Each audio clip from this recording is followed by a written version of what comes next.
This is CW Sports.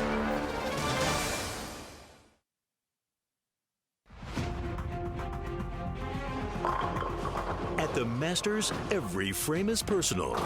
Match play, face-to-face, double elimination, win or go home since 1951, and the stage for some of the game's most dramatic history. It's 19-year-old Anthony Simonson. You are the 2016 Masters champion. A major title, demanding greatness, securing legacy. Jason Belmonte will hoist the trophy for the third straight time. 5 competitors, head-to-head, stalking history. This is Championship Sunday on the CW.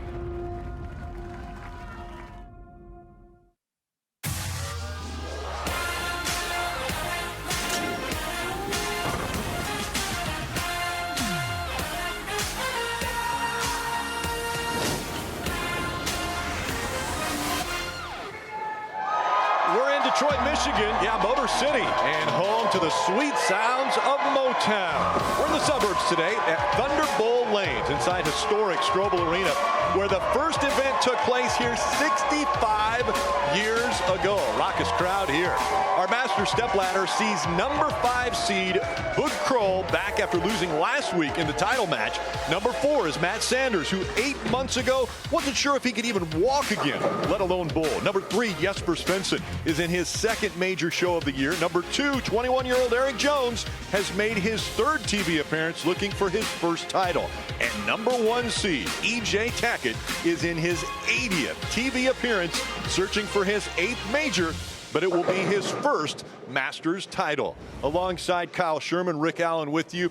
We talk a lot about majors. This is the 3rd already of the season, but really a unique one, Kyle. Yeah, this is one of the most unique formats we have. We started with 390 bowlers, both amateurs and professionals. We cut that down to a 64-man bracket where it was double elimination match play, where you didn't have to beat the field, you just had to beat the guy you were going against, and that makes for some of the most interesting bowling and exciting bowling that we see all year. And it's going to get even more interesting because we have EJ Tackett in the field. He's the number 1 seed. He has won virtually every major, but he hasn't won the Masters. Yeah, back in 2017, he won the PBA Tournament of Champions. In 2023 and 2025, he won the US Open, the PBA World Championships in 2016, 23, 24, and 25, but he has not got the Grand Slam to join these 3, Albee, Duke, Belmonte. Will he be the 4th? Let's hear from the guy shooting for that title. He's standing by with Taryn Hatcher. All right, EJ, this specific event, it's been a little bit of elusive for you when it comes to winning it. What makes it hard? How bad do you want this one specifically? Well, I want to win all the majors really bad. Obviously, this one's kind of been my Achilles heel over the years. It's only the 2nd time I've been on the TV show. Now, 2nd time I've been number 1 seed, too. So hopefully I can get that done today. But I'm excited to get out there and try to win. I know you saw that graphic up there, Grand Slam, obviously something on the line with this here today. Is that something you're trying to put out of your mind, or is it added motivation? What's the thought when you think of the big G, the big S? Well, you have to look at it as I got to go out and just bowl. And if I'm able to go out and bowl a good game today, and if I'm able to win, that kind of stuff will take care of itself. But first and foremost, I have to be focused on the task at hand and go bowl a good game. As always, no surprise, a healthy approach from EJ Tackett. Thank you so much. Good luck today. Thank you. Guys. And EJ is going to start practicing and get ready to watch this first match, and it will be Matt Sanders and Boog Croll. Let's hear from the 2 competitors. I'm Matt Sanders, and I'm here for my first major.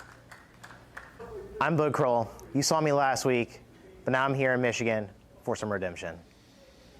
Yeah, that redemption bowled a 136 against Marshall Kent's 152. He wants to wipe that 136 out of his memory. And it looks as though Matt Sanders is getting ready to bowl first. And so the higher seed gets to choose who goes first. They'll start in the left lane. And Matt is that higher seed, and he has chosen to go first.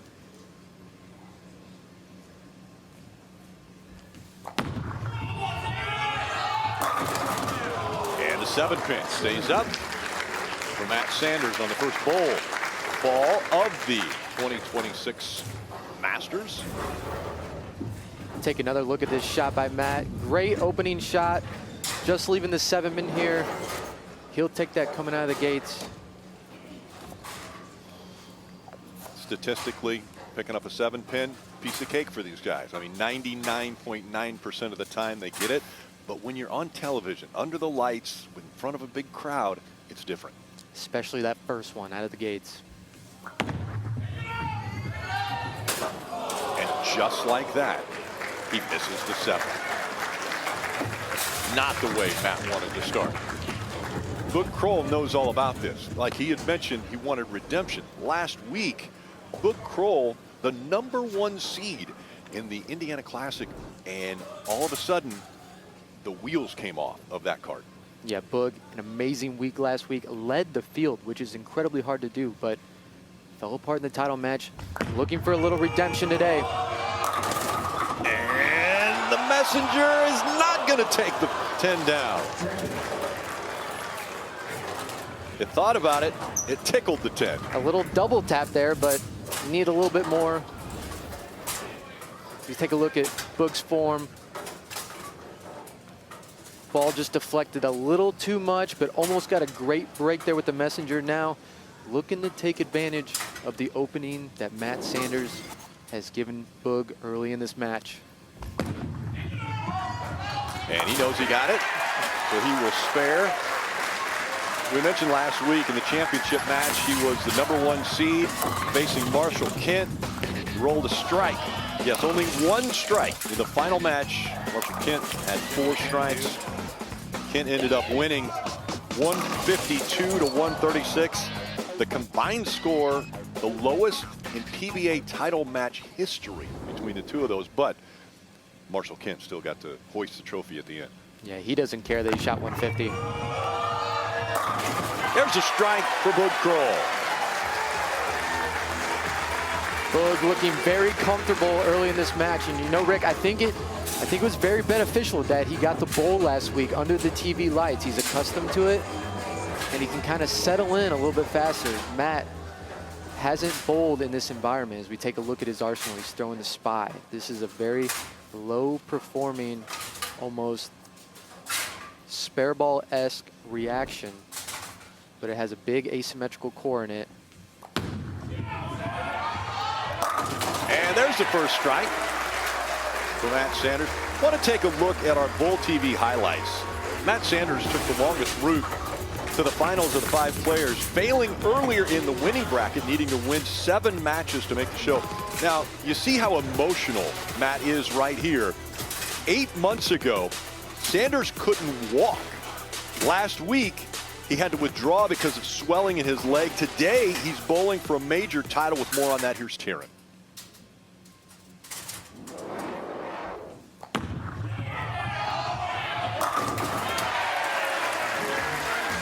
Matt described to us a freak incident that happened last summer while he was moving. He said it was a large pane of glass, or it was from a door or a table. He wasn't even sure, because he said he doesn't remember a whole lot. He tries to black out the incident as much as he can, and it fell on the bottom part of his leg and his foot, and it did quite a bit of damage, tendons, ligaments, and to nerve. So for a while, he wasn't sure. The doctors couldn't even really give him a timeline for what a return might look like, because they hadn't seen a freak injury quite like that.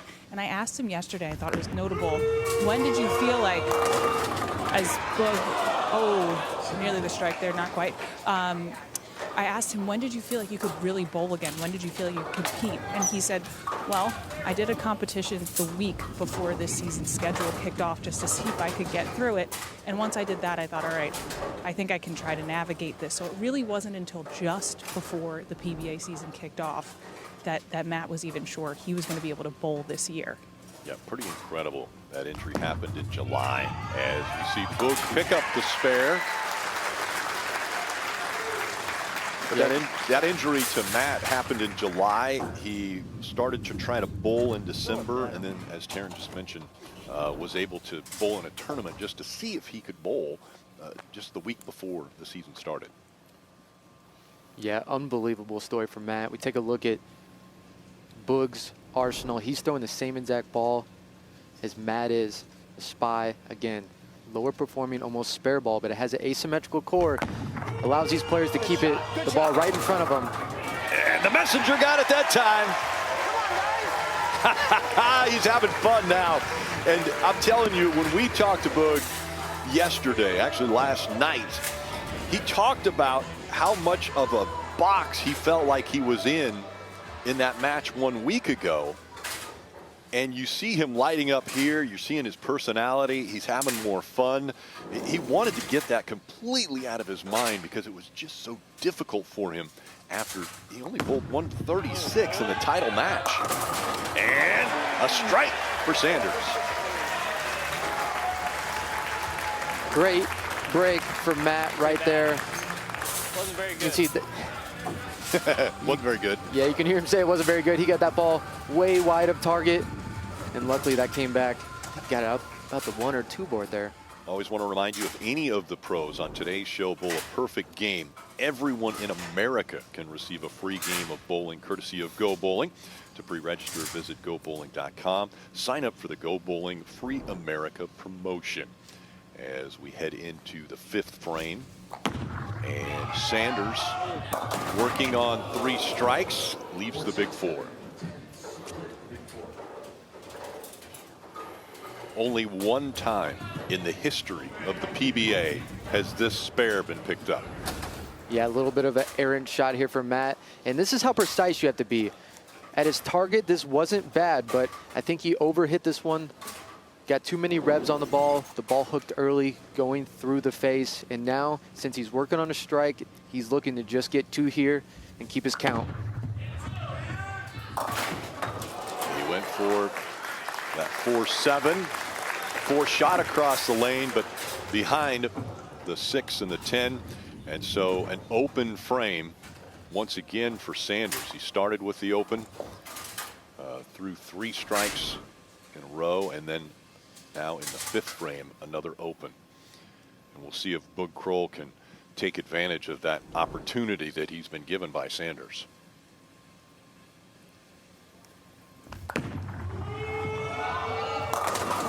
And he strikes. Yeah, you can see Rick on a shot like that. These players are using what's almost like a plastic ball on the lanes, keeping it right in front of them. Boog has so much power here, right up the outside. He's looking to just get the ball into the pocket and mix them around. You're not going to see the ball driving too much, but these players can get away with that because of all their power. If your average league bowler tried to throw this bowling ball right now, they would not get the carry that these high-powered players are getting. But Boog able to create enough revolutions on the ball to get this ball to the pocket and strike. And the messenger takes the 10 out, and another strike for Boog Croll. A smile on his face, a lot different from 1 week ago when we saw Boog Croll firing at pins, missing almost everything. So the battle has started. Sanders trailing Croll here in this first match.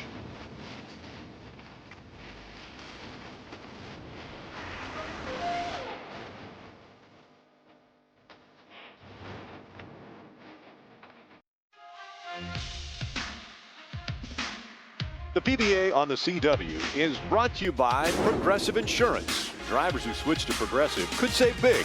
Quote today at progressive.com. Well, that is the spirit of Detroit. A large bronze statue created by Marshall Fredericks that was dedicated back in 1958. Fredericks actually considered that creation of the sculpture his civic duty, as we see the crowd here getting ready for the second half of this first match. And give us a little bit of a rundown on this first match of the Masters pattern. Yeah, this week we used the 41-foot Masters pattern. It has 35 milliliters of oil, lots of oil, very slick. You're going to see the players utilizing the outside portion of the lane, so they're going to be around the first and second arrow, using a lot of revs and keeping the ball right in front of them. Very closed down angles today. Back out onto the lane for his first ball in the 6th frame will be Matt Sanders, again coming off of the open. He had the big 4, yeah, and only got 2. And you can see why they use these plastic balls. Why they can use these plastic balls on these patterns like this. You know, I'm sure a lot of people at home are wondering, but it's because this ball, this plastic ball that Matt is throwing has a core in it, and it flares, and that flare is what allows this ball to read and make the shape like this into the pins. But since it's plastic, it still deflects quite a bit like that. So the issue is getting that 7-pin out, and you can see so far Croll has been able to utilize mixing the pins around and carrying much better than Matt. Ooh. Man, almost missed the 7 again. Wow. You saw him roll his eyes. Let's flash back to 2011, and yes, this is Matt Sanders against E.J. Tackett in high school. It was for the Indiana High School bowling title. Sanders bowled for Martinsville High School, the Artisans, and E.J. Tackett bowled for Huntington High School, the Vikings. Sanders defeated Tackett that day 290 to 218. He rolled a spare in the first frame, then 11 straight strikes. A couple young kids there in high school, and as a matter of fact, here in the crowd, we've got the Churchill Chargers, the Dearborn Unified, and a big strike there for Matt Sanders. Good to see Matt get a little something going. I mean, watching him last night, having all that emotion after making this show, you couldn't help but feel for the guy. I mean, such a freak accident, and not knowing if he was ever going to bowl again, for someone that just loves bowling. So him getting a show, making a show here today is so impressive. Now Boog looking to put the hammer down. And he gets a strike there. And that's why a power player like Boog can use a low performance spare ball S. And we see the side profile of Boog as he planted the foul line, creates so much power, and all that power allows him to get the carry even with this type of bowling ball. Boog went spare, strike, spare, and now a 4-bagger. As he's entering the 8th frame, and pretty considerable advantage right now over Sanders. You see the max there, 270 to 231 if they were to strike out. Boog gets lucky there. The 7-pin falling, leaving the 10. Yeah, another good shot here by Boog. Keeping that ball roll end over end. This ball just deflects a little bit too much. Great break there, getting the 7-pin out, leaving a very makeable 10-pin. Just needs to clean it up.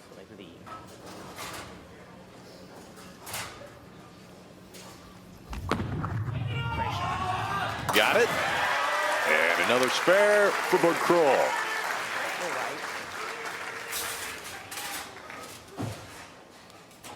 You mentioned Matt being emotional last night. An interesting format here in the Masters. There were 4 bowlers bowling for 3 spots, and I would liken it to a bear in the woods chasing 4 guys. You don't have to be the fastest, but you definitely can't be the slowest. And it ended up being Brandon Bonta who got eliminated as we see the 8 stay. Hard 8. Yeah, phenomenal week by Brandon. I've watched that match before many times over the years, and it is a grueling match. It's slow. Every shot means so much. Just to get through that round of 4 is very impressive. And Matt there, brutal 8-pin here, really needing a double to get back in this match. And all he can do now is spare.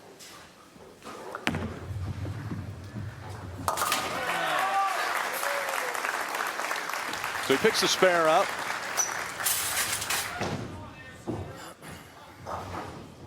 He will bowl in the 9th, and then he'll have to sit and wait and see what Boog will do. You see, he won that first career PBA Tour title. I roomed with him that week. Really? I did, yeah, and he was throwing a plastic ball there too. So when Matt can throw the plastic balls, man, he is a killer. And it's important to note, this is actually a different plastic ball than he was throwing all week. He was throwing an axe the rest of the week, but now we're bowling in a completely different set of lanes. And the lanes are playing enough different to where he has to throw something else. And the 10 stays again.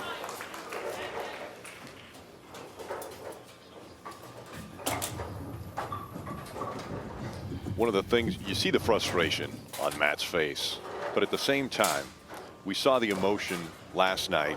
We talked to him, and this is a win for Matt Sanders just being able to be on this TV show. As a matter of fact, just being able to compete this year. And so you have to take the good. Obviously, this is not the way he wanted this match to go. And he's going to get that spare. Yeah, after a freak accident like that, there's so much doubt that creeps in as a player. Can I ever get back to that bowler that I once was? And even though this isn't the performance that Matt necessarily wanted, he has now proven to himself that, hey, I'm still Matt Sanders. I can still make major shows, and I can still compete at the highest level. A strike here pretty much locks out Sanders if Boog Croll will get a strike in the 9th.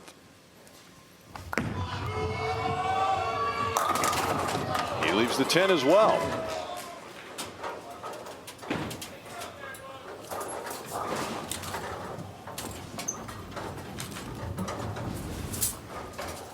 You can see this is what Boog is going to fight the whole match. This ball gives these players control to the pocket, but doesn't go through the pins as much. So they're going to be fighting these corner pins, and it's going to be a battle of carry.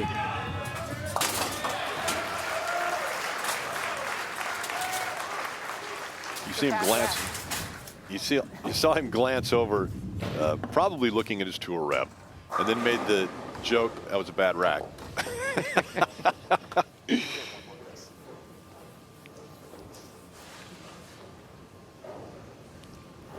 He needs 2 pins. 2 pins will lock out Matt Sanders.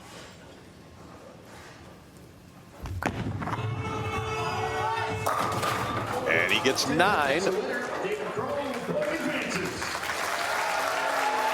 Boog in his first match defeats Matt Sanders and will advance to the second match against Jesper Svensson.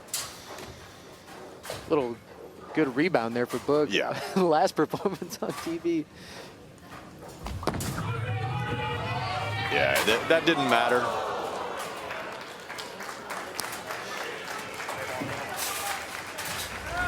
It is done.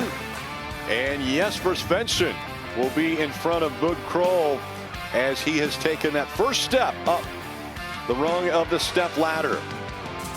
216 is what it took for Boog Croll. The Iceman is back. It's a major, and he is on the TV show. Can he get a Masters today?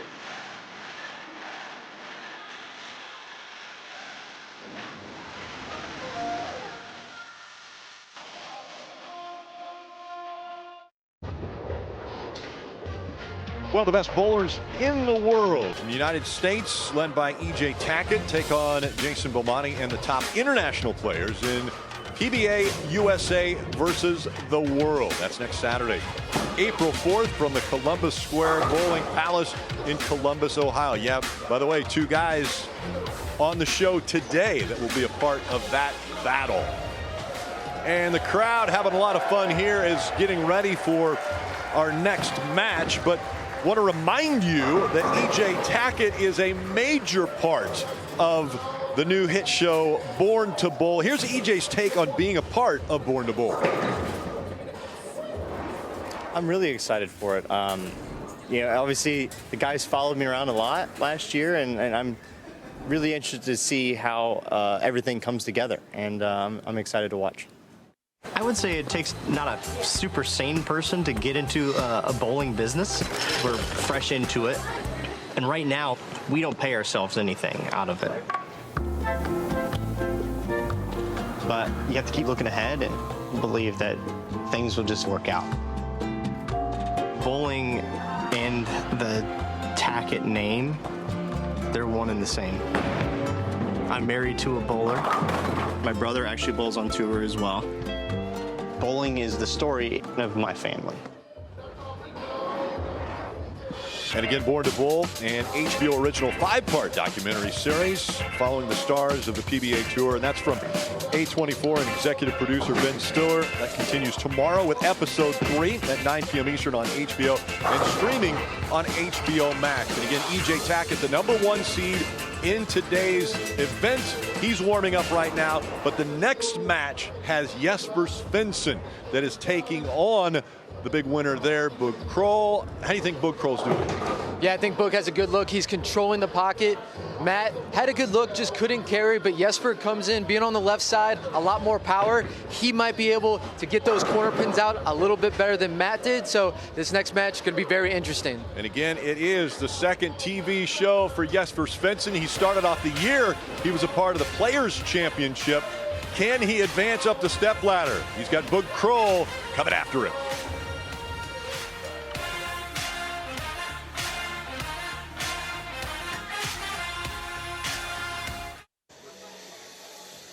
And we flash back 10 years ago, and yes, this is going to be a 19-year-old Anthony Simonson. He struck on 8 of his first 9 shots. He defeats an amateur, 245 to 207. That was Dan McClellan.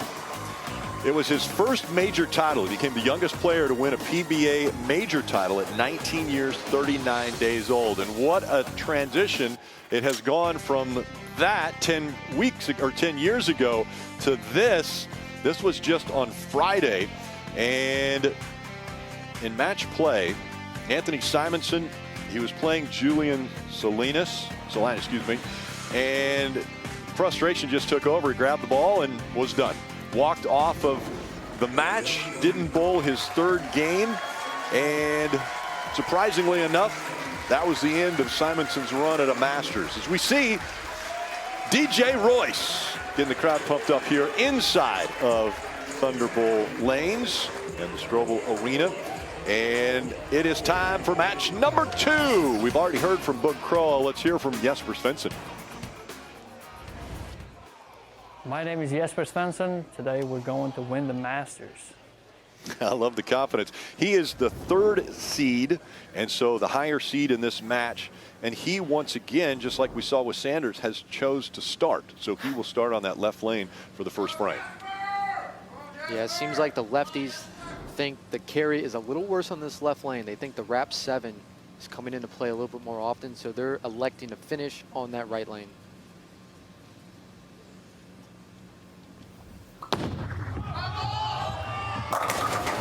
And a strike to start off for Jesper Svensson. The Iceman. Wherever you see Jesper Svensson, you're going to see Kyle Troop. Those two guys are like brothers. And we've seen Kyle Troop supporting and following Jesper Svensson around all week after Kyle was eliminated. And now let's see what Boog Croll has here for Jesper Svensson. Maybe a little confidence in that first game.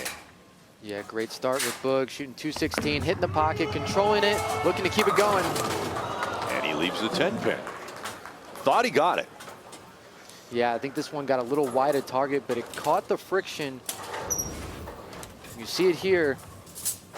He gave it a little reaction, like this one got out a little too much, but gets up to the pocket, just didn't quite drive, and he's going to have to work on his touch, work on his ball speed to try to get the carry today. Because I think Jesper is going to string a little bit more strikes this match. Picks up the spare. This is such a difficult format. You mentioned it. 390 bowlers started this event on Tuesday. That was whittled down to 63, plus Gary Haynes, who was a defending champion. He was added to that field. And then it was double elimination match play. Looks like there's a ball change here for Boog, going to a different plastic ball. It worked. Looks like that was an axe. This is a ball he threw more in the matches and qualifying, and it worked. I don't know if it's a fresher surface on this ball, but very similar reaction. You can see this. You can see the line of oil getting tracked over the bowling ball, and drove just enough to get the 6 to tap the 10 there. And when we say a lane transition, we're seeing it live right there. It's carrying the oil from the pattern and then extending it after the end of the pattern down toward the pins. Yeah, that was a great live look of why a lane transitions. Now Jesper looking to respond. He does. And what happens with these low performance spare balls is they tend to drag oil down the lane. As you see Jesper here throwing a mixed platinum. We are taking a look in the bag, brought to you by Storm, the standard for those who demand the best. We are the Bowlers Company. Yeah, this bowling ball, low performance, basically a spare ball, designed not to hook a whole lot, but these players, again, with their rev rate, they're opting to have control. And as a bowler, especially on TV, but no matter what, you're trying to keep pocket control, and these players can do that with these plastic balls and still carry it. You said a lower performance ball. The hook was at 2.0. Does that mean it's going to be straighter? Oh yeah, straighter into the pocket. Much straighter. I mean, it doesn't hook a whole lot more than a house ball you could find at any bowling alley. And big leave here. 3.56. Is that what I'm seeing?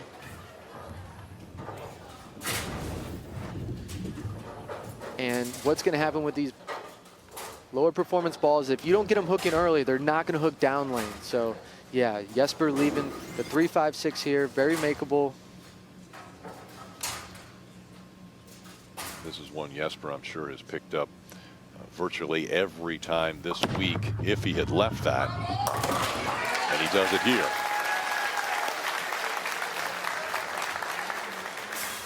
So many of the statistics that we're able to see throughout the week and on this event come to us from Lane Talk. And if you want to take your bowling to the next level, head to lanetalk.com. I follow these guys all week, looking at Lane Talk, giving us live updates of scores each frame, and then also paying attention to Bowl TV. And he leaves the 10 pin. That was really good. Really, really good. Yeah, you can hear Boog say he really liked that one, and I agree. Rolled it great off his hand, stayed down on it.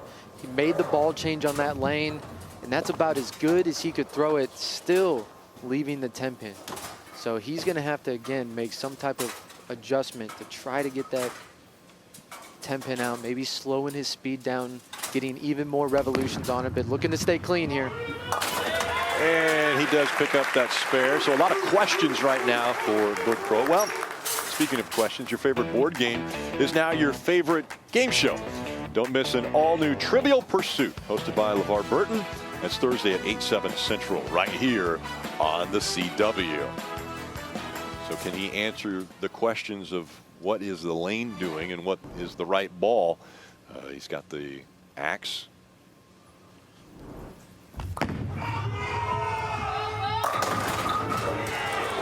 Got the 7 to fall, but that 10, stubborn. That is a stubborn 10.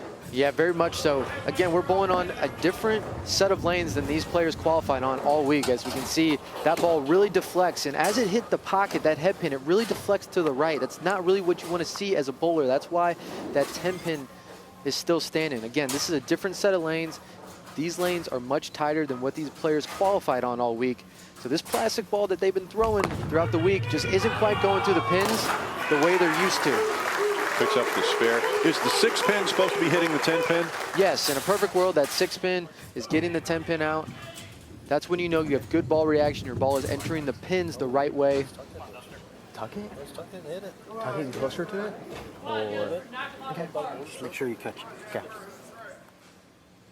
You can hear the ball reps there say, make sure you catch it. What they're saying there is make sure you hit it and get as many revs on as possible, because you need all the help you can to get that ball to carry. Now Jesper looking to keep his lead. Jesper had a spare in the last frame and 9 and leaves the 7 pin.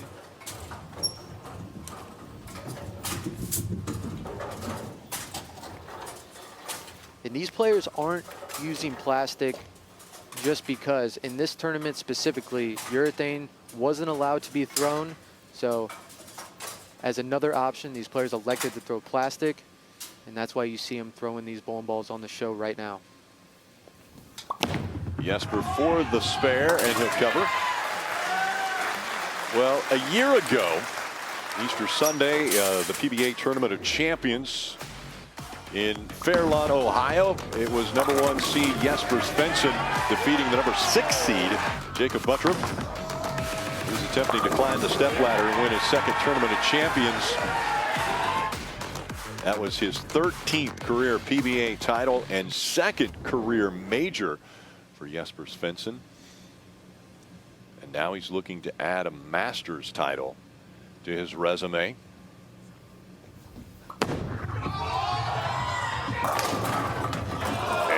5 pin. We're going to see a few hands in the air. Yep, even Jesper. Jesper says, go ahead, put them up. Anytime you leave the 5 pin, and whatever bowling center you're in, everybody's going to put their hand up. Oh, yeah. This is going to be a very expensive round if he misses this one, as packed as this place is. Great raucous crowd here. You see the hands in the air there for the 5 pin. Maybe, I don't, the 5, yeah, we just saw Brandon Bonda put his hand up, but the 5 should be having their hands up, or part of the 5. And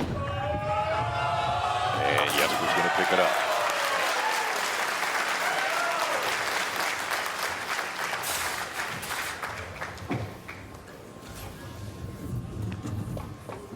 Boog getting ready to bowl in the 5th frame here.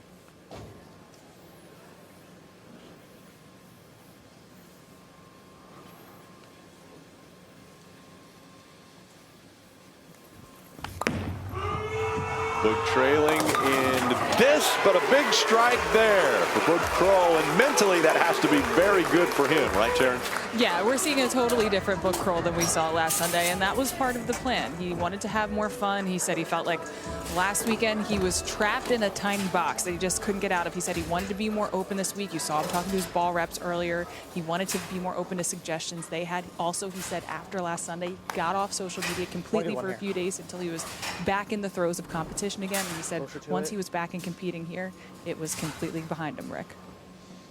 He had Packy Hanrahan around him a lot, too. Just said that was very helpful for him. And he's got the double. So Boog Croll, yeah, now putting the pressure back on Jesper Svensson. Seeing a little chip on the shoulder of Boog Croll. And so this battle just got a lot closer. Boog Croll, Jesper Svensson when we return.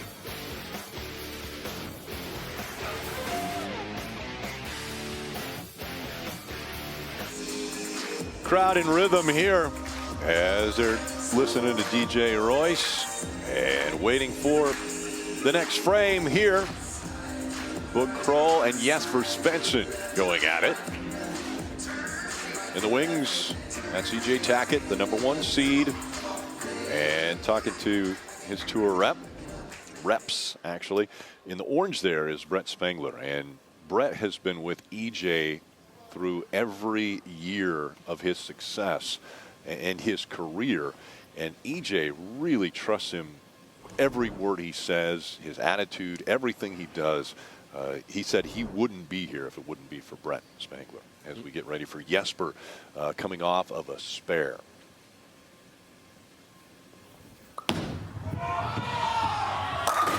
And he strikes in the 6th. You see the max scores separated by 4 right now, and Svensson. And we're going to hear, it looks like a re-rack there for Jesper Svensson.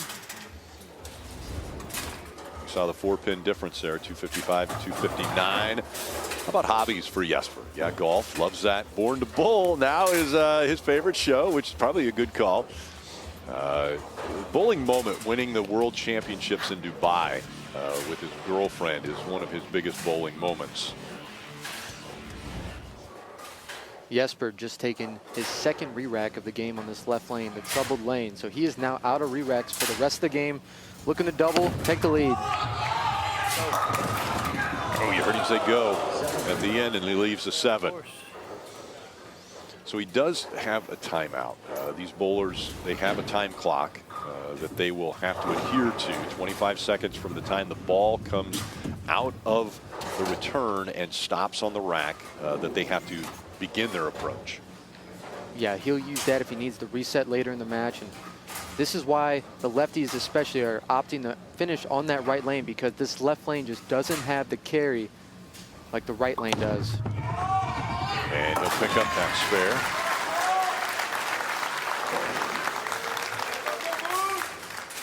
Scratching the head a little bit for Jesper Svensson, trying to figure out exactly what is going on. This morning he got on a video call with his daughter, Mira. His daughter Mira is only 3.5 years old, but that's the only way he's able to talk to his daughter and his girlfriend back in Sweden, as Boog Croll with a slight advantage trying to keep that, and he'll leave the 10 pin. So coming off of 2 strikes, we're going to try to pick up the spare here. And now we see that 3-pin advantage as far as the max between Svensson and Croll. Taryn.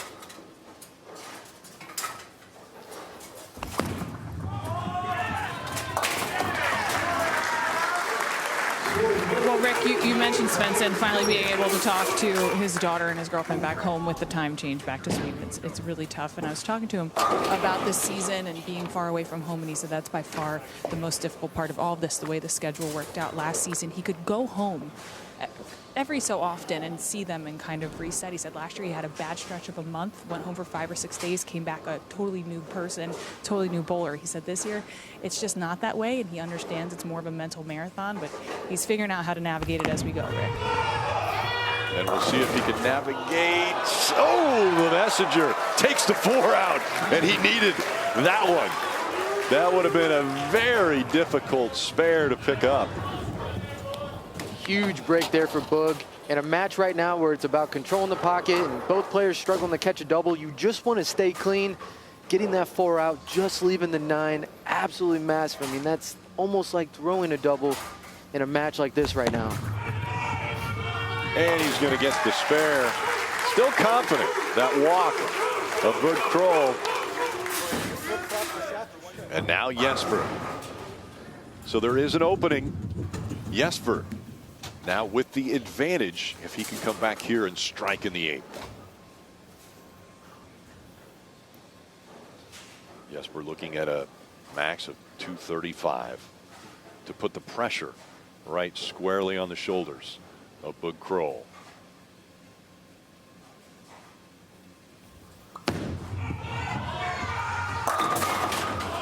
And the wrap 7. Another good shot there for Jesper. As we see the Iceman's form, doing exactly what he wants to, but that 6 just wrapping right around the 7. And these low performance plastic balls, spare balls, you know, you talk about transition earlier, Rick. Most reactive balls take oil off the lane. They make the lane hook more. Well, these type of low performance balls, they drag oil down the lane. So it makes the lane, makes the... He asked about timeouts. 100% going to grab one there. Joey, his tour rep was Storm. Yeah, I wanted to get a look at what they were saying there, but it makes the lane tighter down lane. So the ball, when it exits the pattern, it doesn't hook as much. So they're throwing a ball that already doesn't hook a whole lot down lane. The oil's getting dragged down lane. That's why you're seeing the ball have a hard time go through the pins and get the carry, even though these guys are putting over 500 revs on it and throwing it 18 miles an hour. You see the ideal shot. The strike. And his ball just inside of that mark. Look at the rev rate here. 565. I mean, that is absolutely astronomical. And that was the adjustment that he wanted to do on that lane. He wanted to catch it as much as he could. He did, still having an issue knocking all 10 down. But looking to spare here, again, this match has come down to who can throw a double, who can stay clean. And Jesper looking to convert the 10 pin here. You mentioned stay clean. Both bowlers are still clean. We saw open frames in the first match. No open frames here for either bowler, and Jesper just not feeling good about the way his ball is carrying through the pins.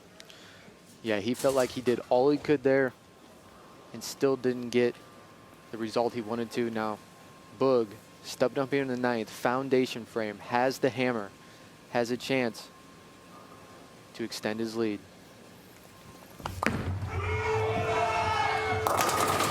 And the messenger takes the 10 out, and a big strike for Boog Croll.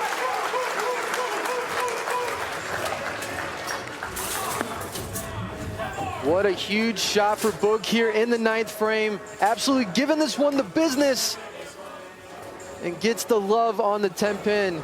Look at that look on the way back. Boog might not be the biggest bowler, but man, does he have a ton of power. And now stepping up at the 10th. Strike 9 gives him 215. He only needs to beat Svensson's 213. A strike here would give him the confidence, and he gets it.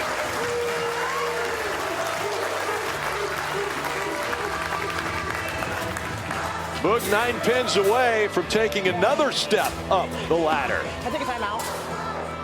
He asked for a timeout. Just gotta breathe. Yeah, the adrenaline's going a little bit after that one. Gotta breathe. I want this. This is, as a player, you need to stay present. Even though that was a great shot, the job is not finished here. You gotta regain composure. Understand what you need to do, see the shot, and just execute. 9 pins here. Shut out Jesper. And if we see a strike here, it'll be followed by a huge smile from Boog Croll. He gets it!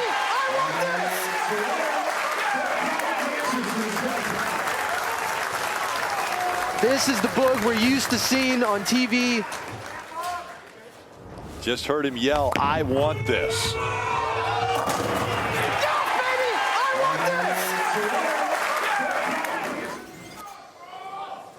Boog Croll now locked in. And another strike.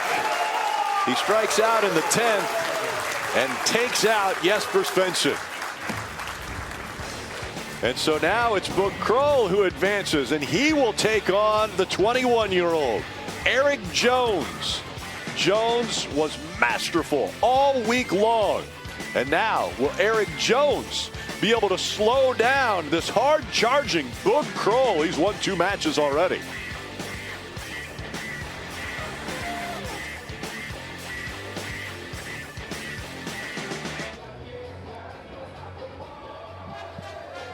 And welcome back to the Go Bowling halftime show as we take a look back to 2001. Yeah, take a look at that. Parker Bone III. He defeated Jason Couch 248-237. Again, this was back in 2001 at the USBC Masters. It was Bone's 3rd win of the season. He would go on to win 5 titles that season and was named PBA Player of the Year. This week, he was 1-1 in the winner's bracket. He ended up losing to Dio Bernard, and then was 1-1 in the elimination bracket, where he defeated Steve Novak but lost to Brandon Bonta. It was actually very interesting. He almost had to face his son, Brandon Bone, and that would have been really interesting. He said he'd never done that before. All right, let's look right now at what's happening behind us. We have Boog Croll looking very impressive, way different than the last time we saw him on TV. What do you think? Yeah, I think he's starting to redeem himself. I mean, he's getting the hits. He has the touch right now. The lefties have a hard time carrying, and that's really what this is coming down to. So I like Boog's chances, but the young kid, Eric, he has some tricks of his own to try to get the 7-pin out. Yeah, I want to take a look at our progressive frame of the game, brought to you by Progressive Insurance. This was that 10th frame.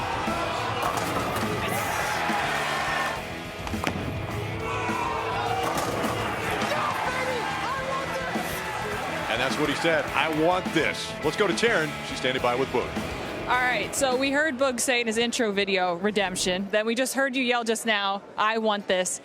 It seems like you're night and day from where you were at mentally last week. Can you just give us a little bit of perspective on what's going on between your ears today? Yeah, so it's just a brand new event. Last week I got 2nd. Cool. This week we're fighting for a major. I think I want this more than anyone. I know he's going for the Grand Slam, but I want this way more than him. But you're going for the Masters. You mentioned yesterday to us that you wanted to be more open today. How has that openness, you seem looser, how has that helped you so far? Yeah, so the first game, send a couple messengers, the and ones, that loosens me up so easier. Like, it's just freeing and not having to like press shots and shoot spares. So if I send the messenger, the crowd's going to go wild. I was going to say, the crowd's loving it almost as much as you're loving it. Thank you for the time. Good luck the rest of the way, Boog. Thank you. Guys. And there you have it. He said he wants it more than E.J. Tackett. He's got 2 titles, but he's never won a major. Can Boog Croll defeat Eric Jones? He's got to go through Eric Jones before he gets to E.J. Tackett. That match is next.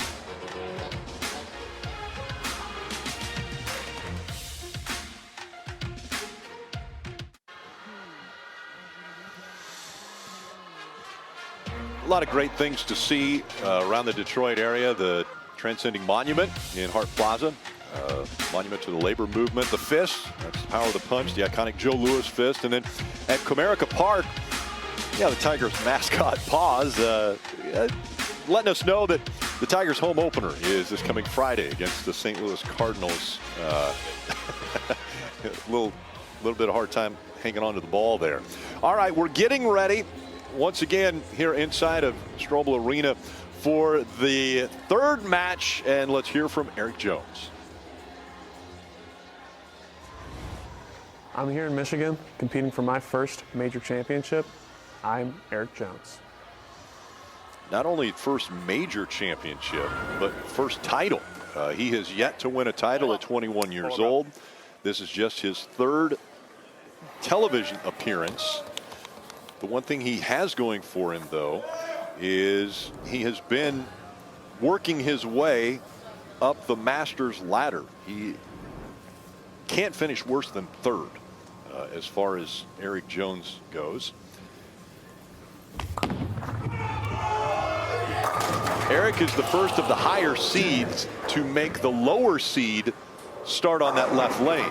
Before, we had heard all of them wanting to start on that left lane. Eric Jones has decided to put Boog Croll out there first, and Boog leaves the 10. Yeah, Eric just might be seeing something different than the other lefties, or he just wants to make Boog have to throw it if he needs to in the 10th, which is a great idea as a competitor. Boog looking to stay clean to start this match. He got the spare. You see the fist pump. Yeah.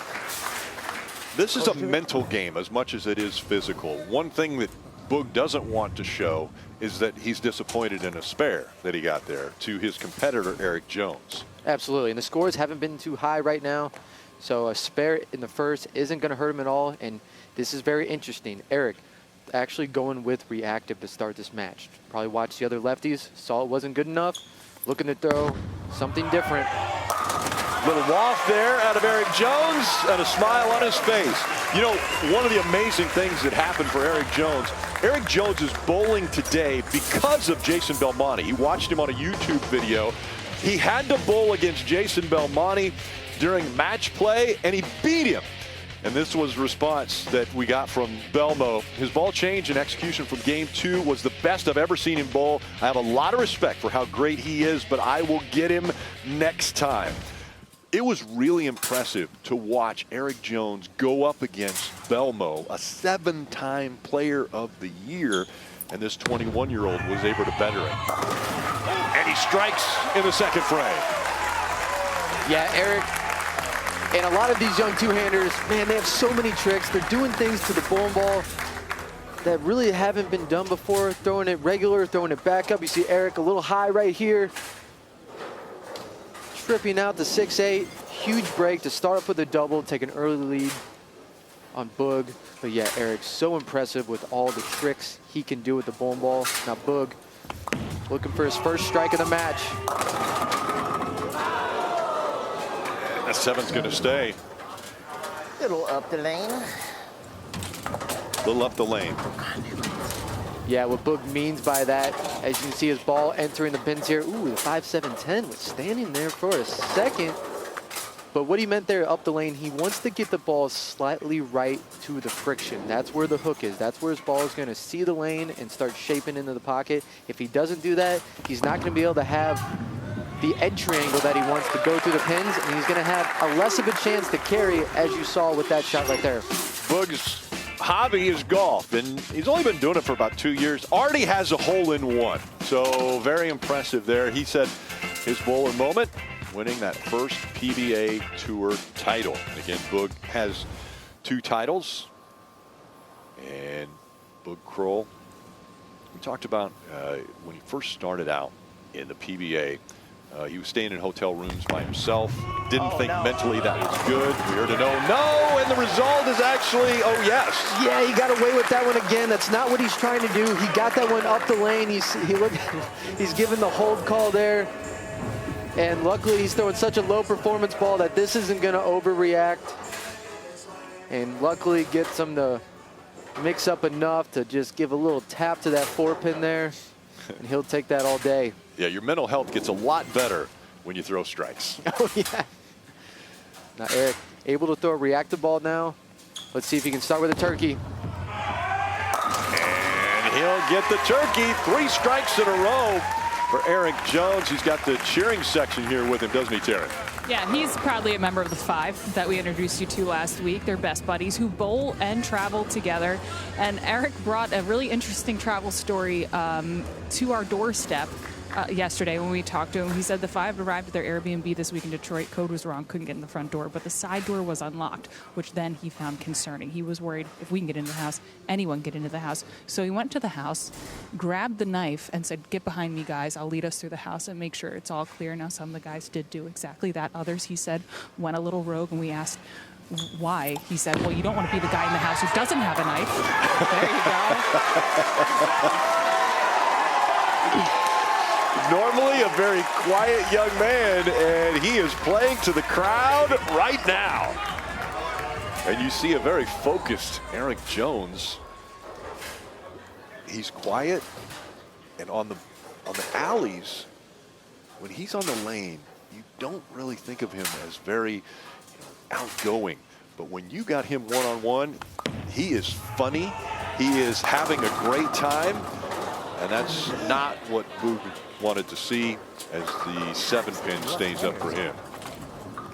Yeah, Boog in a tough spot right now because the last thing he wanted to see was Eric start with a 4-bagger. Boog's kind of been surviving by shooting these, 2-teen, 220 ball reaction and just staying clean. But right now, Eric looking like he's going to put a bigger game up than that. So Boog in the back of his head's got to be thinking, man, I might need to make an adjustment to try to stay with Eric this match. And he does pick up that 7. So we go from this historic site to a historic site for NASCAR. Yeah, Saturday, the NASCAR O'Reilly Auto Parts Series returns to the legendary Rockingham Speedway. The Rock is known for drama, speed, and that old school grit. Don't miss a second of pure raw racing from Rockingham. That's Saturday at 1:30 p.m. Eastern, 10:30 a.m. Pacific, only on the CW. Rick Allen, Kyle Sherman, and Taryn Hatcher with you here in Thunderbowl Lanes, as waiting to see if Boog Croll can put together a few strikes, because he's going to need to right now, as Eric Jones has started off with a 4-bagger. Yeah, Boog conversing with his ball reps, asking, what can I do to get the 10-pin out? And I think it's just make the best shot you can here. Try to rip the rack, and that's what he does. Great shot there, going to enter commercial break for Boog. That's exactly what you want to do, staying alive in this match. Absolutely pures this one. Again, you can see that oil line on the bowling ball. Perfect strike there for Boog. Exactly what he was trying to execute. Now Eric here, stepping up in the 5th, looking to extend his lead. And the reason he's able to throw reactive is, you can see he's throwing an effector, a lot more hook rating than you saw the other guys throw, is because they've thrown plastic. They've stretched the lane, as we like to call it. Oil is dragged down. He now has hold, which allows him to throw a ball like this. And not a good spare to leave. So a big split here for Eric Jones, and this one will be tough to pick up. Yeah, this 4-6-10. one breaks loose on Eric down lane. Looking a little confused after that shot. How do you pick it up? Yeah, he's going to try to go to the left side of this 2-pin, try to slide it over and hit the 6-10. In a numbers game, he picks up 2, but an open frame for Eric Jones. And what that does, and we made the comment earlier, Boog is going to go to a commercial break, which is going to be about 3.5 minutes of sitting there thinking about what your last ball was. Now Eric Jones has to think, man, I just had an open frame. and he's going to have to think about that. He wants to get that out of his mind, so he really wants to have a strike here in the 6th.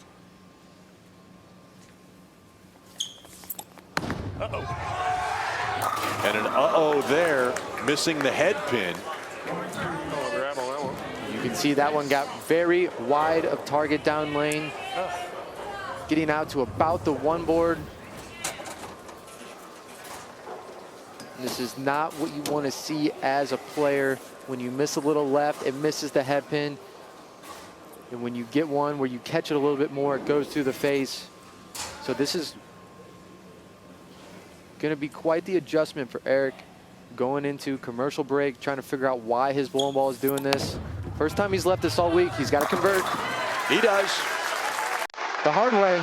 Covers the spare, but now he'll have to sit and think about it. As we take a quick break, the young Eric Jones started off very, very hot, but an open frame and a spare now has opened the door for Croll.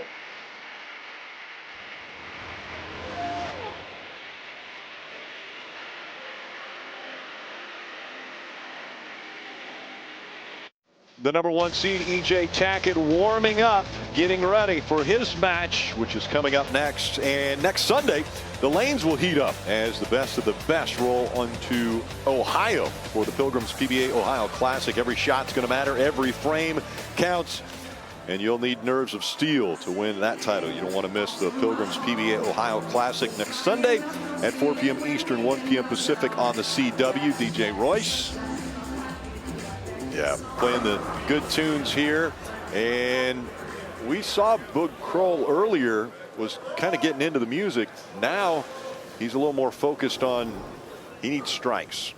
Today, 11 of 15 on the left lane, 4 for 12 on the right lane. Yeah, this right lane's been an issue. Huge double here for Boog if he can get it. He does.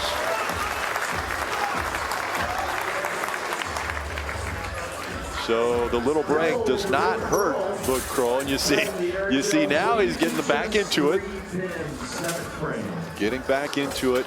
It looked a little bit like of a mountain to climb when Jones started off with the front 4. But now after the open in the 5th and a spare, Boog Croll right back in this match. As a matter of fact, you see has the better max. He can get to 259 where Jones can only get to 252. And a little deeper in the pocket there. He's going to leave 2-8. Yeah, a little super slow feet that time. Yeah, Boog there, wide of target, down lane. He was asking it to come off of it, meaning he wanted the ball to see the friction and hopefully start hooking. It didn't, leaving the 2-8. Very makeable spare, but big missed opportunity for Boog there to really take the lead on Eric. And he will pick up that spare. So a smile still on the face. But what he has done now is he's opened the door for Eric Jones. And the pocket is kind of wide. I was like, Yeah, aggravating there for Boog. That was his good lane. Had a real chance of an opportunity there. But Eric, the last 2 balls he's thrown, he's gotten 6 both times. Looking to regroup here. Big shot. Oh, gosh, Eric. Didn't hit the head pin, missed it on the right side. What are we seeing here out of the 21-year-old?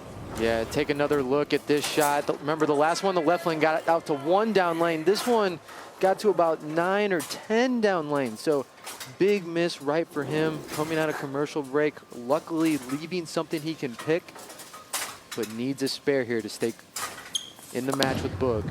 Straight ball, actually a little bit of a backup ball, and he leaves the 4 pin. So another open frame for Eric Jones. Well, new cases, new twists, and a new partnership like no other. Don't miss an all-new episode of Wild Card. That's tomorrow at 8/7 Central right here on the CW. Regroup Eric Jones.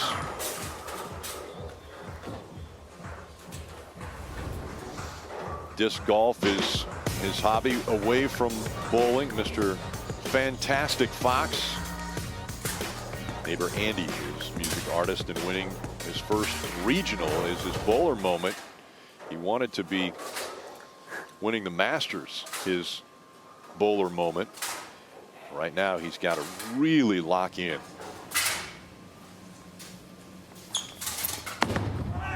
That's good. A lot better ball there, but he leaves the 7. Much better shot there for Eric. And that is a very difficult shot after 3 errant ones. And take a look at that loft. I mean, that ball is landing just before the arrows. He liked that one. Unfortunately, didn't carry. But he's definitely not out of it yet here. Spare here, still can max out for 218 very much in this match. And he does pick up the spare. Oh, he waited on it. You saw Brandon Bonta there telling him, come on. And if you remember Brandon Bonta in the Players' Championship to start the year, went on to the title match, bowled a perfect 300 game. He's part of the 5, the guys that get their Airbnb together.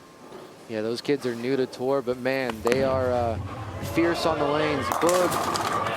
Equally fierce with a strike there.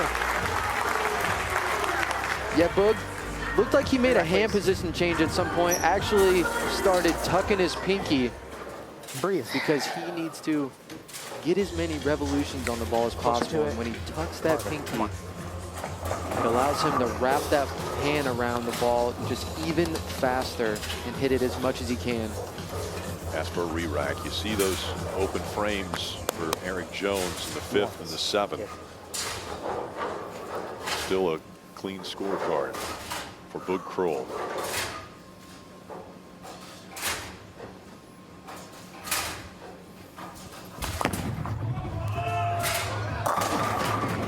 And will the 10 fall?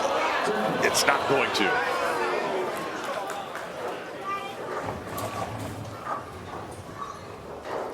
This will be the last time Boog will be on the right lane. Yeah, he wanted that one. Almost got the break there. Come on. This would have been absolutely massive for Boog. Throws a good one here. 6 almost leans into the 10. Yeah. Right lane, left lane. That's the last time Boog will be on the left lane. He'll finish up on the right lane. And now Eric Jones to finish out this game will bowl the 9th and the 10th. And you see how close it is. If they both strike out from here, Jones wins it by a pin. Yeah, he's backs against the wall right now. This is something he's used to. Remember, he was down 30 to Belmont in one of his matches through the front 10 to win that game. Needs to find some of that right here. Oh. And he leaves the 10 pin. Doesn't mean he's out. That is an unbelievably bad break for Eric.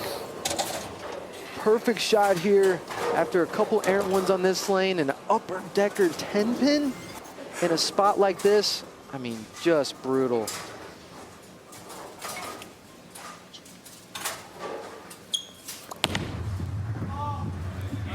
He picks up the spare in the 9th. And now to get to 207, he's got to strike out in the 10th.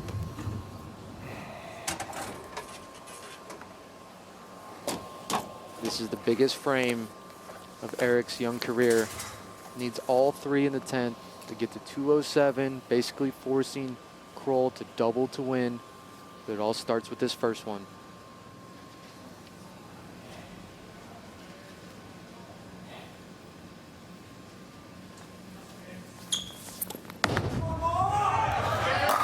He gets the strike to start.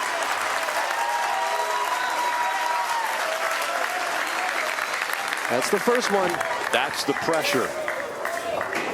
And rising to it for Eric Jones.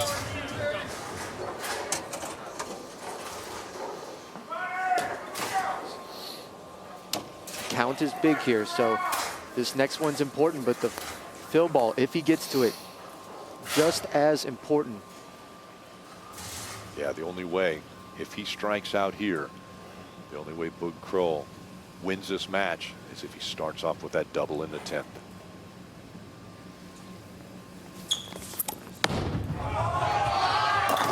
And he hit the solid head pin. Leaves the 4-7. That was so good. A little bit of a bigger breath there for Boog Croll, seeing that it won't be as difficult to win this match, but it's still not a given.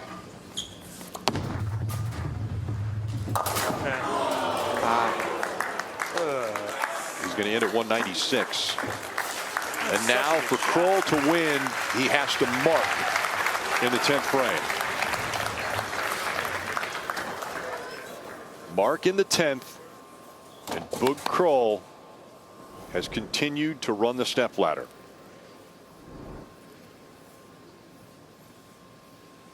Remember, Boog started off as our number 5 seed. And a strike there does it. Boog Croll has now made his way past the 4th seed, the 3rd seed, and Eric Jones will go down as the 2nd seed. Boog Croll is on to the title match against E.J. Tackett. What a run we have seen out of Boog Croll. 1 week ago, in the title match as the number 1 seed, he could not advance and get that title. Now he's 1 win away from a Masters title, but he's got to go through Tackett.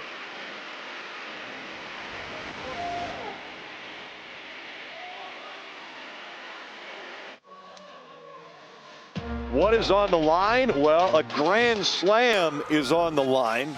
Mike Albee, he's a Grand Slam winner, as is Norm Duke. 7 major titles for that Grand Slam winner. And Jason Belmonte, a 15 major title winner. All Grand Slam winners. Can E.J. Tackett join those 3 in that extremely exclusive club and become just the 4th to ever be able to do it? Claim a Grand Slam. That is in front of us. 1 win away.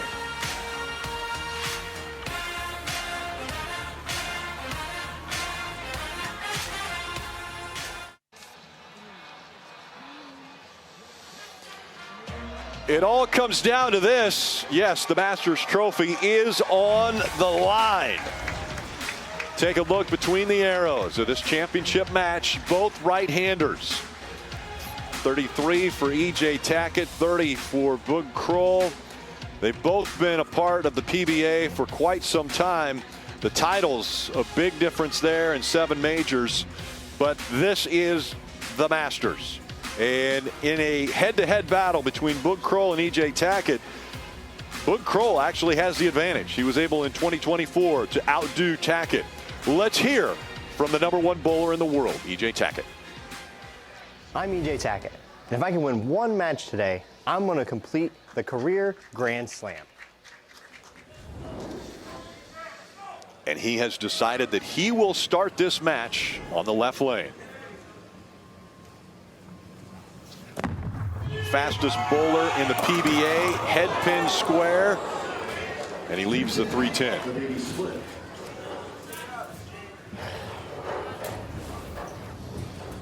Take a look at EJ's side profile here. Probably the most powerful one-handed bowler on the tour. This shot just left of target all the way, goes to the face, leaving the 310. And the spare ball only gets the 3. He leaves the 10, an open frame for E.J. Tackett. Yeah, this is the first time we're going to see another righty attack the lanes. Boog's only faced lefties so far. So I like Boog's chances because he has a good feel of what the lanes are doing right now. But if anyone can figure them out, it's the best bowler in the world, E.J. Tackett.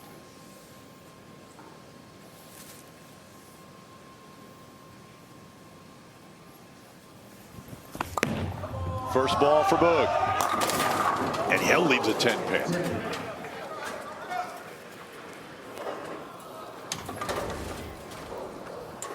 See Boog's ball doing pretty much what it's been doing the whole time. He hasn't moved a whole lot. Still deflecting.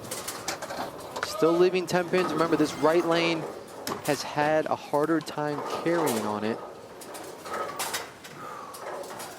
And if you're EJ, you're thinking, okay, Boog has control of the pocket, but he's not shooting a ton of scores. So even though he has that open frame early, he knows he has plenty of life to come back in it.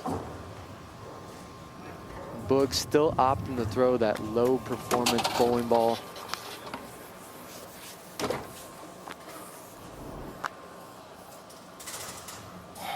There's the strike numbers for Boog Croll. 11 on the left lane, 7 on the right.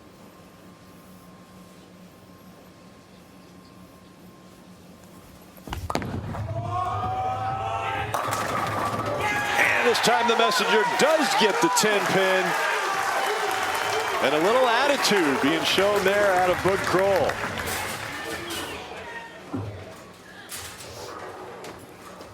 Now the squirrel steps up as we take one more look at Boog's strike.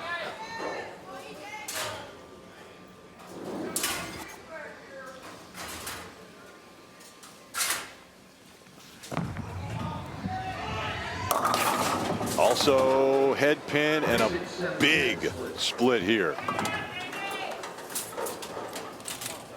This one again, just a little left of target.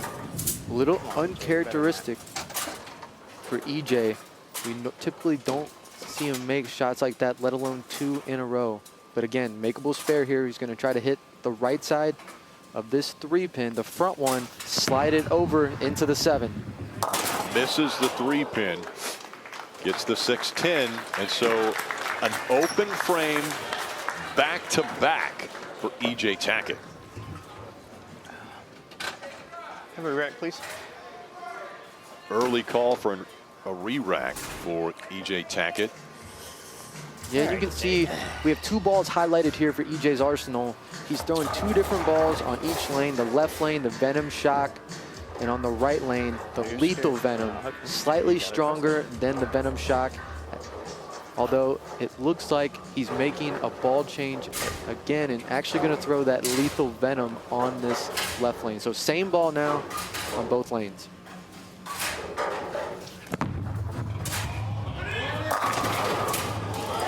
Will the messenger get it? No, not enough momentum. Those pins weigh anywhere from 3 pounds 6 ounces to 3 pounds 10 ounces. Kind of the sweet spot, 3 pounds 8 ounces. Not enough momentum there to knock down the 10. Much better shot out of EJ though. Great projection on it. Just didn't quite get the carry. He's going to look to dial that in, start making some better shots. And the first mark comes in the 3rd frame for EJ Tackett. That is unheard of. Yeah, if you're Boog, I mean, you just got quite the gift of EJ having 17 in the 2nd. Now, Boog working on a strike here in the 3rd. This is where you have an opportunity here to really take a lead on EJ because you know he's going to come back in this match. Big shot for Boog. And he'll leave the 10.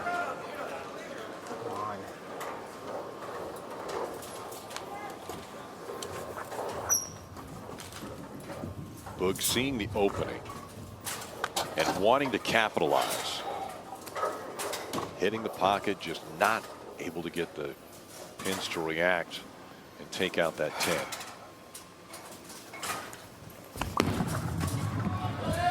Stays clean. The Boog has what we call safe ball reaction right now. He has control of the pocket, but he doesn't really have the ball reaction to throw 5 in a row and shoot something really high. So far, that's been good enough to win every match.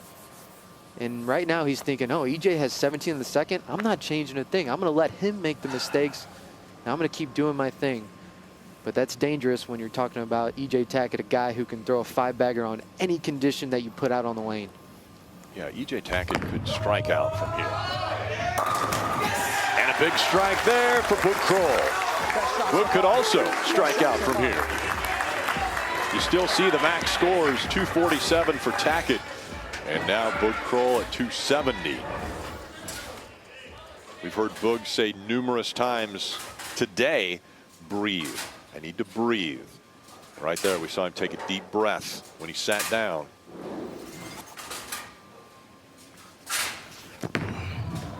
Hit it again. Left again. Oh.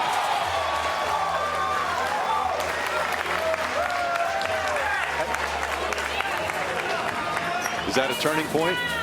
When you have no idea if it's going to happen, but it does. Here's a young E.J. Tackett taking on Belmo. This was 12 years ago in 2014. Tackett was just in his early 20s and ends up the runner-up in the Masters. That's his only television appearance in the Masters until today. There you go. Yeah, you asked if that was a turning point. I think it was. That was the best shot EJ's thrown this match. That last one on the right lane, very errant. He hit it early, but got away with it. Now he has a double back in this thing, putting the pressure right back on Boog. And this is an EJ Tackett quality shot right here. And that's what's scary, because if he starts throwing shots like that, Boog has to figure out this right lane, has to start stringing them together. I'll remind you, E.J. Tackett has been in 80 television appearances. 80. He knows the pressure. He knows how to rise to the level he needs to as Boog Croll leaves that 10-pin again. Yeah, this isn't a replay. This is just what's happening. It actually is a replay. Well, but it's happening over and over. And you can see, look at that max score now creeping closer and closer together. And now just a 3-pin gap. And Boog stays clean. And again, the reason there's a little bit of frustration on his face is he knew he had E.J. Tackett in a hole and wasn't able to capitalize with strikes. So right now, Boog has gone spare, strike, spare, strike, spare. Yeah, this has been Boog's good lane the entire match. He's been able to get the carry. This lane's picking up a little bit more, allowing his ball to go through the pins a little bit better. Needs to keep striking on this lane. And a big split here. Dude, that was so good.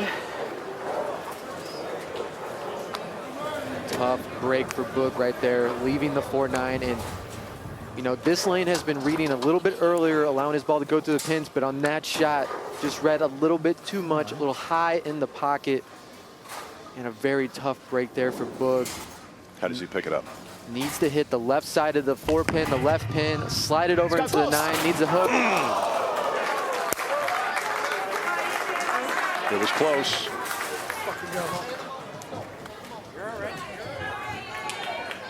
Heard him say, you're all right. So make sure after the show, head to the PBA social media at PBA Tour for the Go Bowling post-game show presented by AMF.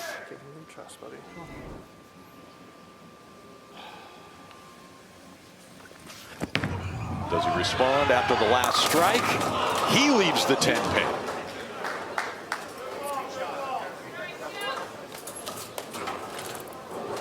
Much better shot, though, out of EJ on this right lane. He finally trusted one out there. You heard him telling himself that before that shot, but just doesn't quite get the 6 to tap the 10 there.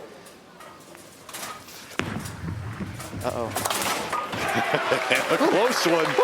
A very close one there for E.J. Tackett. Good shot. Road to the final for E.J. has been phenomenal. As a matter of fact, record-breaking. In the matches, in match play, he averaged over 258.39. That shatters the record that used to be 250.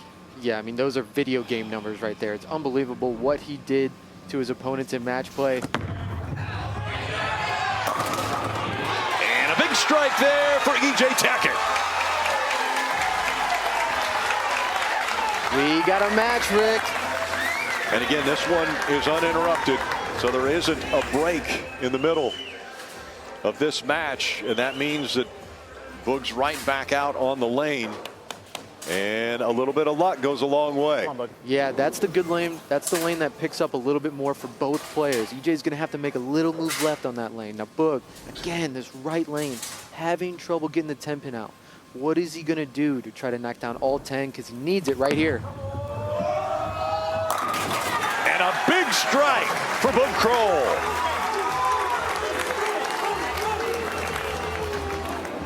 Unbelievable shot for Boog right here. Looked like he slowed it down just a little bit. Gave the ball time to react. Went through the pin so much better. Split the 8-9. I mean, you couldn't have drawn it up any better than that. One more. So now that is the first time that Boog has struck on that lane. He had gone spare, strike, spare, strike, spare, open, and then the strike. One more, Boog. Going up on this left lane. Remember last time he 4-9 to win a little high. He's going to have to make a little adjustment. But a lot of times with these lower performance balls, moving too much can really cause problems. So let's see what kind of adjustment he makes. The right one. Big strike for Boog Croll. And now he has put the pressure right back on EJ Tackett. If they strike out, Boog Croll wins by a pin.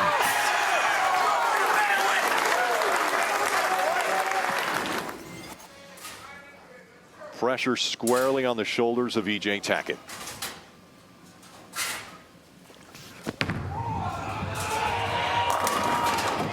And the 10-pin stays up. That lane, the ball just doesn't like to come off of it as much. And that has to do with the low performance spare ball that Boog's throwing down the lane. It's carrying oil down the lane, so even a reactive ball doesn't like to hook as much when it starts to make his motion, thus leaving that 10-pin. Even a player of EJ's caliber, so many reps, is having a hard time battle that transition on the right lane.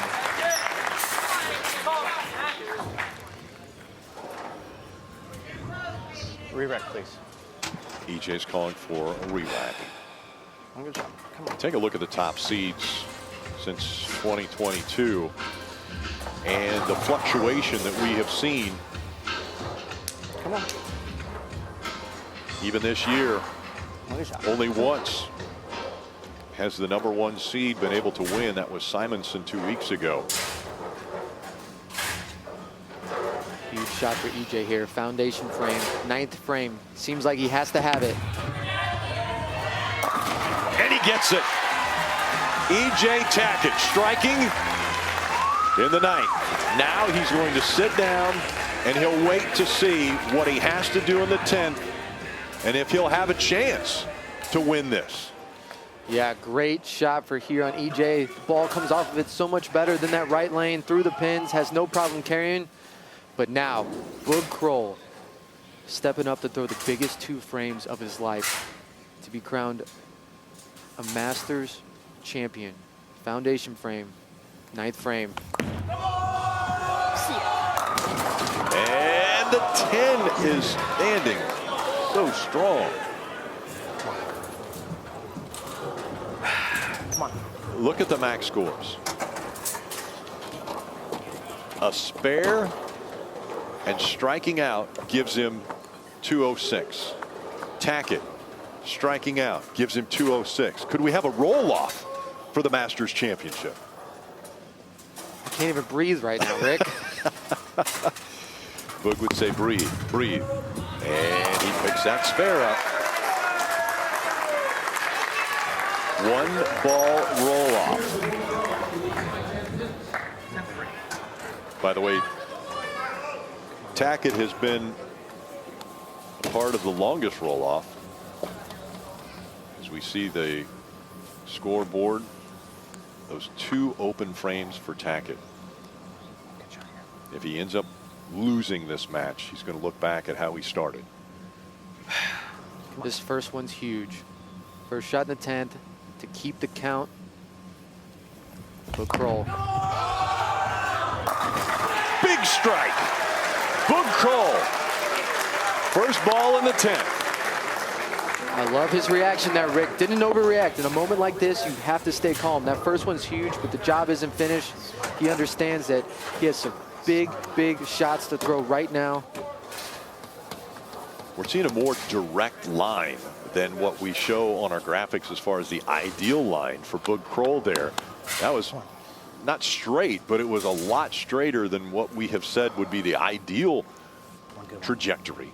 Yeah, Boog right now is just trying to be absolutely aggressive, absolutely ripping the cover off this ball. Huge strike. And a little deep in the pocket, leaving the 2-8.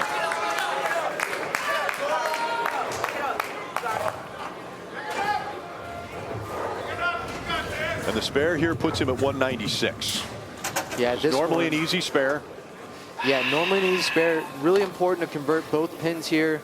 And looked like Boog just got a little amped on that shot. You see running that out. This ball, he really needs to stay slow with it and hit it. Got a little too fast on that one, but huge spare here. Needs 2 pins. He got 2 pins. So now E.J. Tackett knows exactly what he has to do. He needs 2 strikes and a pin. He's got to get the first 2.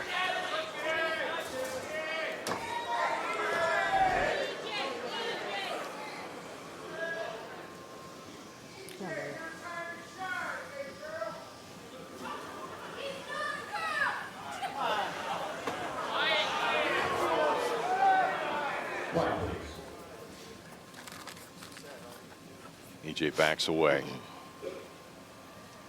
Comments from the crowd. But Croll waits. E.J., last 2 shots on this lane, hasn't been able to get the ball to quite go through the pins. If he wants a Masters championship, he's got to strike here.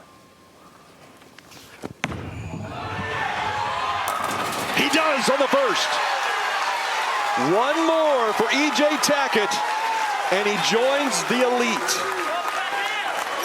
A Masters championship puts him in the category of Grand Slam winner. I'm going to take my timeout just so I can take time. E.J. knows the pressure of this throw, this roll right here. It looked like E.J. made a little adjustment there, added a little bit of loft to his shot. That allowed his ball to not see the friction that's in the front part of the lane and retain more energy. You saw the ball go through the pins so much better on that shot. Huge adjustment for E.J. A strike here, and E.J. Tackett will win the Masters.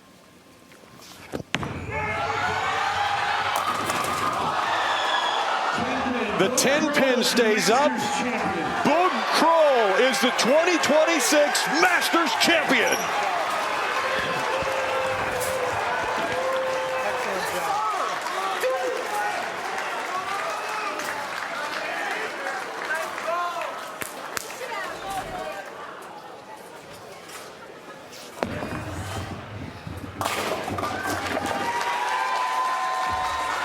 .196, 195. Boog Croll asked for redemption. You're the best in the world, man. Congratulations. We did it! I'm sure he's looking to his wife Hazel right now. She didn't make the trip.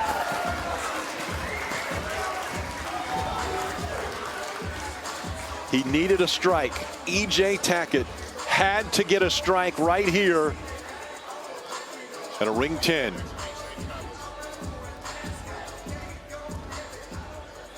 You see the agony of defeat. Boog Croll knew it right away. He is the Masters champion. It's time to give him the hardware. Taryn? All right, I'm joined now by USBC President Dennis Hacker, who has a few words along with a pretty nice trophy. Boog, I think I'm about to make a few people back home really happy. You are. Congratulations. You are the Masters champion for 2026. Let's go! All right, Boog. I I can see the emotion all over your face. I saw you make a phone call. First, I have to ask you, Masters champion, how does that feel? It's incredible. This is for everyone back home. This is for my wife, Hazel. She came out last week, wasn't able to make it this week. This is definitely for her. This is a life that I never expected, and we're going to really enjoy this one. Can I ask, who did you call and what did they say? I called Hazel, Packy, and FaceTimed her, and just she was balling, I was balling. It's just a wonderful feeling, and I'm a major champion. It's crazy. Now, I saw you. I mean, I've never seen tension quite like when EJ called that last time out. What's going through your mind in that moment? He's the best in the world for a reason. I can't beat him in certain moments, and we talked about it when he beat me in match play. It's like, he's the best in the world. I just got to keep getting there to that position to beat him, and this is the one. I take this one, but he's an incredible bowler. He's one of the best in the world, and this right lane is just hard. He's an incredible bowler, but today you are the champion. Congratulations, Boog. Thank you so much. Guys.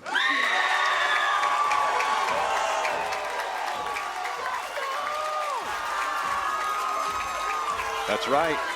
The 2026 Masters champion. He just mentioned it. It's his first major title. Boog Croll went from bowling a 136 a week ago in the title match to now being the Masters champion. Yeah, you talk about redemption. That's what Boog talked about. New week, new him, and I'd say he redeemed himself pretty good. Our PBA Tour coverage, powered by Go Bowling, continues next Sunday on the CW at 4 Eastern, 1 Pacific. It's the Pilgrims PBA Ohio Classic from the Columbus Square Bowling Palace in Columbus, Ohio. For Kyle Sherman, Taryn Hatcher, and our entire CW crew, I'm Rick Allen. So long from Allen Park, Michigan. You have been watching the PBA on the CW. Boog Croll is the Masters champion.